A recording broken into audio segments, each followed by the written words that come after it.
Ayun na, nagpa-pump yung water, oh, para mas malamig siya. Tapos dito nyo na lang ito lalagay. Ayan, ganyan lang. Guys, malapit na yung summer at sobrang init na po ng panahon ngayon. So, ang ginawa ko guys, eto, nag-purchase tayo ng air cooler. Mula ito dito sa forum at pakita ko lang sa inyo dahil sobrang mahal naman ng kuryente, hindi naman pwede palagi nakabukas yung aircon. Lalong-lalo na yung ganyang kalaking aircon na sa 2.5 or 3 horsepower yan. So, hindi namin siya pwedeng buksan kapag ganitong umaga kasi bukas yung pinto doon. Pakita mo yan. Tapos bukas yung pinto dito. So, lalabas yung lamig. So, meron pa tayo dito isa sa loob. Ayan. So, eto naman guys, binubuksan namin kapag matutulog dito si Clarice, yung maliit namin na baby. Pero, may ginagawa kasi ako dito minsan. So, ang mangyayari, doon na lang siya sa may labas. So, ang nakatapat sa kanya, electric fan. So, ayoko naman palagi siya nakatapat sa electric fan kasi natutuyuan ng pawis. So, eto talaga yung kailangan natin guys, yung air cooler. So, pakita ko sa inyo, samahan niyo ako dito. Ayan. Ito siya guys, pakita ko na sa inyo. Itong binili ko na sa 40 liters, pero meron silang nasa up to 70 liters. So ilalagay ko na lang yung official link dyan sa may ibaba. And i-check nyo kung ano yung prepared na dami ng tubig na pwede nyong mailagay dito. So basic lang naman yung paglagay niyan. Pupunuin mo lang to, lalagyan mo lang siya ng tubig.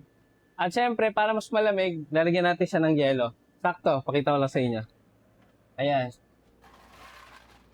Meron kaming ice machine.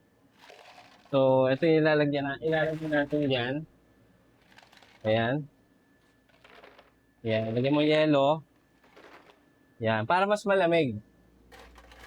Lagyan pa natin. Ayan. Okay. Tapos, ito, dito mo makikita yung indicator ng tubig.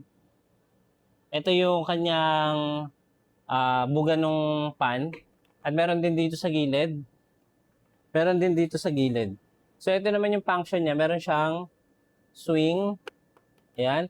At ito naman yung adjustment knob. At yung water pump. Okay? So, kaya sasara ko na. At pwede na natin i-testing sa may loob. And guys, meron na din niya kasamang 4 na gulong para syempre, maililipat nyo kung saan nyo siya gustong ilagay. Ayan, katulad nito, hindi ko na masyado binubuhat. Guys, moment of truth. Connect na lang natin dito sa outlet. Ayan, tapos syempre, i-on na natin. Check nyo. 1 pa lang yan ha, ang lamig no. Pangalawa, di ba? Ayan, lamig nga. Para ka na talaga naka-aircon dito sa labas ng bahay.